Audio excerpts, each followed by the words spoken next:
gye buvuddeko gavumenti yavaayo n'ekiteeso ky'okugatta ebimu ku bitongole byayo byegamba nti bikola emirimu egifaanagana.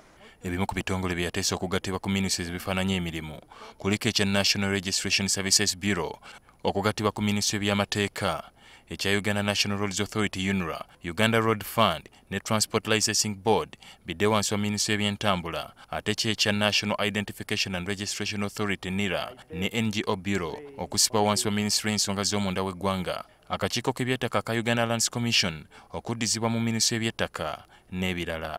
Aba ministry y'abakozi bategeezezza Palamenti nga Cabinet bw'emaze okukakasa enteekateeka eno era nga kati basimbudde. Right Honourable Speaker and members, my ministry was directed to report the House in regard to modalities for effecting the merger of selected government agencies, given that most of them are established under the Constitution or by acts of Parliament. Okubigatta ebyo kirungi naye kye twebuuza nti we banaaba babigase discipline kuba ffenna tunoonya discipline eneebeerawo n'okukendeeza ku nsaasaanya naye era ogenda kwekanga nti bayinza okubigatta and still some of the same people ababaddemu entities ziri abamanyi okukola diagonizi zaabwe ez'okubba ne basigala nga we bali naye otunuulira nze omu ku abo badde bagamba nti ebintu ebyo twandibadde tubigatta kubanga kati tubadde mukosase ng'olaba nti mutunuulira ebitongole bya gavumenti n'osanga ng'ekitongole ministry kyekola n'ekitongole kyekikola naye nga kino ekitundu kye bataddemu kiva n'omusala gwe basasula badirector executive babasasula ssente nnyo osanga mu miliyoni 48 naye ng'ate akola omulimu gwe gumu ng'ali mu line ministry bamuwa emitwalo miliyoni 4. Abakulembeze ebitongole bino balinga bakatonda abatono nabo bali eyo bakabaka yeyesalirawo omusaala yawandika abakozi yabagobera wayagalidde bw'otunulira omusaala gw'ekitongole nga NIRA osanga ofiisi owa wansi mu NIRA ng'afuna ssente ezikubisaamu emirundi 2 Profesa we Makerere. Minisita omubeezi w'ensonga z'abakozi David Karubanga akakasizza ng'enteekateeka eno bw'ejja okuba ng'ewedde mu myaka 2. Gavumenti egenda kikolera mu myaka 2 kijja kuba kiwedde nga tuzzeeyo nga bwe twali awamu. Yes.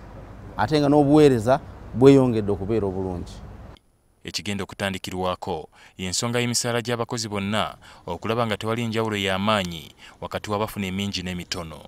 Mu gavumenti ya Makati ebadde erina ministry ya public service ng'eyesettinga emisaala naye nga biri ebitongole byonna byo bibadde byesettingira gyabyo nga birina obutebe butuyita bu boards, management boards nga bwe busettinga kati ekyavaamu nga biri ebitongole byewa ssente nyingi. So twetaaga ebitongole okubigatta emu biveewo emu biweebwa amaanyi but on top of that twetandika kye bayita salaries and emoluments commission ekitongole ekinaasalawo omusaala gwa buli mukozi mu Uganda ekisalawo omusaala gwa president ne allowances ekinaasalawo omusaala gwa minister ne allowances omusaala gwa MP omusaala gw'omusomesa omusaala gw'omusawo tufune uniformity omusaala gw'omujaasi ne wa poliisi. Bw'abakozi aboolekedde okukosebwa mu nteekateeka eno Karubanga agamba nti si baakuviiramu awo.